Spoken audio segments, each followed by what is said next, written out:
আচ্ছা, স্মৃতিশক্তি আর মস্তিষ্কের ধার এগুলো কি বয়সের সাথে কমতে বাধ্য? এই প্রশ্নটা কিন্তু আমাদের প্রায় সবার মাথাতেই ঘোরে। কিন্তু উত্তরটা হয়তো আমরা যা ভাবি তার চেয়ে অনেক বেশি সহজ আর আশার। আসুন, আজ আমরা ঠিক এটাই জানব আর দেখব কিভাবে সহজ কিছু কৌশলে মস্তিষ্ককে আরও শক্তিশালী করে তোলা যায়। একটা সাধারণ ধারণা আছে যে বয়স যত বাড়বে আমাদের মস্তিষ্কের ক্ষমতাও তত কমবে। আর এটা নিয়ে কিন্তু অনেকেই বেশ চিন্তায় থাকেন। কিন্তু আসলেই কি ব্যাপারটা মেনে নিতে হবে, নাকি এর কোনো সমাধান আছে? এইখানেই আসল কথাটা। মস্তিষ্কের শক্তি কমে যাওয়াটা কিন্তু কোনোভাবেই অবশ্যম্ভাবী নয়। সত্যি বলতে কি, এমন কিছু সহজ কিন্তু দারুণ কার্যকর কৌশল আছে যা দিয়ে মস্তিষ্কের ক্ষমতা শুধু ধরে রাখা না, বাড়ানোও সম্ভব। আজ আমরা ঠিক এইরকমই কিছু উপায় নিয়ে কথা বলবো। তো প্রথম যে কৌশলটার কথা বলবো সেটা দিয়েছেন ডক্টর হানসাজি যোগেন্দ্রা। এটা একটা মানসিক ব্যায়াম। আর সবচেয়ে মজার ব্যাপার হলো এর জন্য কোনো দামি যন্ত্রপাতির দরকার নেই, শুধু দরকার একটুখানি মনোযোগ। দেখুন, ব্যায়ামটা খুবই সহজ। দিনের শুরুতে যে কোনো একটা জিনিস বেছে নিন। হতে পারে সেটা কোনো মানুষের হাসি বা ধরুন নিজের শ্বাস-প্রশ্বাস। এরপর সারাটা দিন যখনই মন এদিক ওদিক চলে যাবে, বেভাসভাবে মনোযোগটা আবার সেই নির্দিষ্ট জিনিসটার উপর ফিরিয়ে আনুন। প্রতিদিনের এই ছোট্ট অভ্যাসটা কিন্তু আমাদের মনোযোগের ক্ষমতাকে বহুগুণ বাড়িয়ে দেয়। আর এই সহজ অনুশীলনের ফলাফলগুলো শুনলে অবাক হতে হয়। এটা শুধু আমাদের মানসিক চাপ বা উদ্বেগই কমায় না, সে সাথে সৃজনশীলতা বাড়ায়, স্মৃতিশক্তিকে ধারালো করে তোলে আর মস্তিষ্কের প্লাস্টিসিটি মানে নতুন করে শেখার ক্ষমতাকেও বাড়িয়ে দেয়। আর মনোযোগ তো বাড়বেই। মানসিক ব্যায়ামের কথা তো হলো, কিন্তু শুধু মন নয়, শরীরকেও তো ঠিকঠাক রাখতে হবে, তাই না? মস্তিষ্কের ভালো থাকার জন্য সঠিক খাবারটাও ঠিক ততটাই জরুরি। চলুন এবার ডক্টর মিশেল শফ্রকুকের গবেষণা থেকে জেনে নিই কোন কোন খাবার আমাদের মস্তিষ্কের জন্য খুবই দরকারি।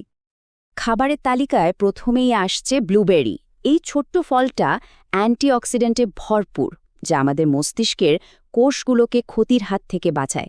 ভাবুন তো, সকালের নাশতায় বা স্মুদিতে কয়েকটা ব্লুবেরি মিশিয়ে নিলেই মস্তিষ্কটা দিনের শুরুতেই একটা দারুণ বুস্ট পেয়ে গেল। এরপর আছে আমাদের সবার পরিচিত হলুদ। আমাদের রান্নাঘরের এই সাধারণ মশলাটা কিন্তু আসলে একটা মহাঔষধ। এর মধ্যে থাকা কারকিউমিন নামের উপাদানটা ইনফ্লেমেশন বা প্রদাহ কমাতে দারুণ কাজ করে। আর মস্তিষ্কের ভেতরে এই সূক্ষ্ম প্রদাহই কিন্তু স্মৃতিশক্তি কমার একটা বড় কারণ। হলুদ ঠিক সেখানেই একটা সুরক্ষা কবচ হিসেবে কাজ করে। দেখতে একদম ছোট্ট একটা মস্তিষ্কের মতো, তাই না? আর কাজেও কিন্তু তাই।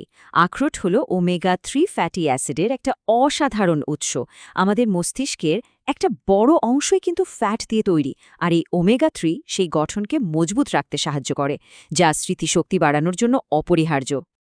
স্যামনের মতো তৈলাক্ত মাছেও প্রচুর পরিমাণে ওমেগা-3 ফ্যাটি অ্যাসিড পাওয়া যায়। এই বিশেষ ফ্যাটটা আমাদের ব্রেন সেলগুলোকে ঠিকঠাক কাজ করতে সাহায্য করে আর নিউরনের মধ্যে তথ্যের আদান-প্রদান অনেক সহজ করে তোলে, যার সরাসরি প্রভাব পড়ে আমাদের স্মৃতিশক্তির ওপর।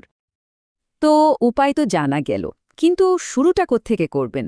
আগে তো বুঝতে হবে আমরা এখন কোথায় দাঁড়িয়ে আছি। তাই এবার চলুন একটা ছোট্ট সমূল্যায়ন পদ্ধতির দিকে তাকানো যাক, যেটা আমাদের নিজেদের অবস্থাটা বুঝতে সাহায্য করবে। ডক্টর কুকের বই থেকে নেওয়া একটা কুইজের মাধ্যমে আমাদের বর্তমান মস্তিষ্কের স্বাস্থ্যের একটা ধারণা পাওয়া যেতে পারে। এর মাধ্যমে এটা বোঝা খুব সহজ হবে যে দৈনন্দিন কোন অভ্যাসগুলো আমাদের মস্তিষ্কের জন্য ভালো আর কোনগুলো ঝুঁকি বাড়িয়ে দিচ্ছে। পুরো কুইজটা তো এখানে নেই, কিন্তু এই কয়েকটা উদাহরণ দেখলেই বিষয়টা একদম পরিষ্কার হয়ে যাবে। যেমন খুব বেশি ফাস্ট ফুড খাওয়া, একদমই ব্যায়াম না করা বা রোজ রাতে ঠিকমতো ঘুম না হওয়া। এই যে আপাত দৃষ্টিতে ছোট ছোট অভ্যাস, এগুলোই কিন্তু সময়ের সাথে সাথে আমাদের মস্তিষ্কের স্বাস্থ্যের ওপর অনেক বড় প্রভাব ফেলে আর ঝুঁকি বাড়িয়ে তোলে।